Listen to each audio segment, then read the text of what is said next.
Notice this. Verse 3, how the mystery was made known to me by revelation. You see how Paul got it? By revelation. Revelation of who? By God. You keep reading here. Go to verse 5, which was not made known to the sons of men in other generations, as it has now been revealed to His holy apostles and prophets by the Spirit. You keep going. Verse 7, of this gospel I was made a minister. Not I took it upon myself to become one. Men, you men who are interested in the ministry, you need to grasp this. Jesus Christ gave gifts to men, not only apostles, but prophets, evangelists, pastors / teacher. They're all in the same category. They are given to men. Paul says, I have a ministry, but I did not dream this up. I have a revelation. I have something that was given to me, a stewardship of God's grace. It was given to me. You keep reading here in John 3, or in Ephesians 3 rather, of this gospel. I was made a minister according to the gift of God's grace, which was given me by the working of His power to me.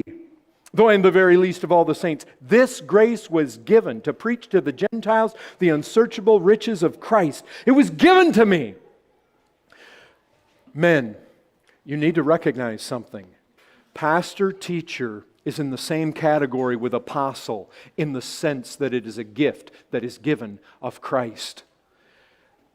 Some people have this idea that you go to Bible college or you go to seminary and you become one. Some people have this idea that because I want to become one. Let me ask you this. Has God come to you and given you something that you did not have before? Has God entrusted you with a stewardship? Has God given you a ministry? Has God revealed something to you? Has God given you gift? Has God given you power to be able to carry this out? Notice what Paul said. Paul said that this had been given to him, the stewardship of God's grace that was given to me for you. It was not given to Paul for the sake of his own glory.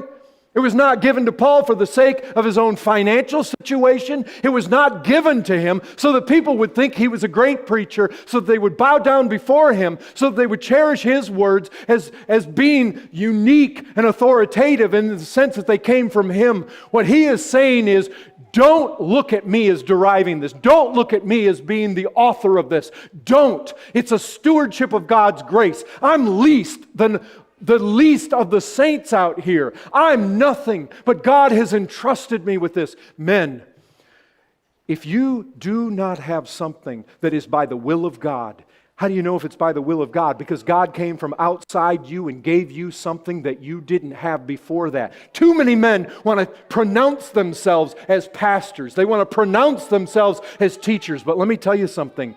It's a stewardship of God's grace that's given to men for the sake of others. And if you've been given such a stewardship, the others will recognize that you have such a stewardship of God's grace given to you. Why? Because it's for them. It's for their advantage. It's for their upbuilding. And if nobody's built up, nobody's advantaged, nobody's helped, nobody gleans grace from what you're doing, brethren, last thing the church needs is self-pronounced anything.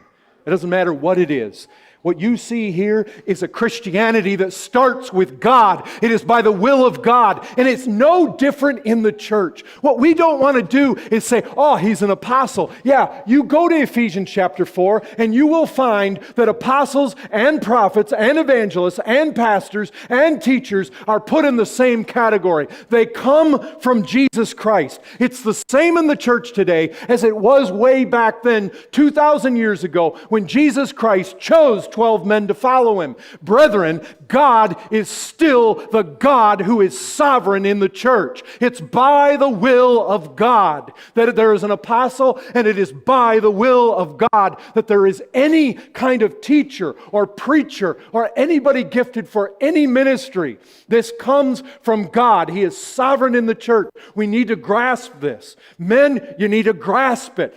Don't enter any ministry if you just have some inclination, some self-serving desire to do so. If God has not broken into your life from the outside, come to you and made you what you weren't before, gifted you in a way you were not gifted before, given you a ministry, the grace of God being given to you, poured out on your life, poured out on your gift, poured out on your character, where you know God has come. This is real Christianity. This is the Christianity of Scripture. It is God coming in. It is God stepping in. It is God doing something.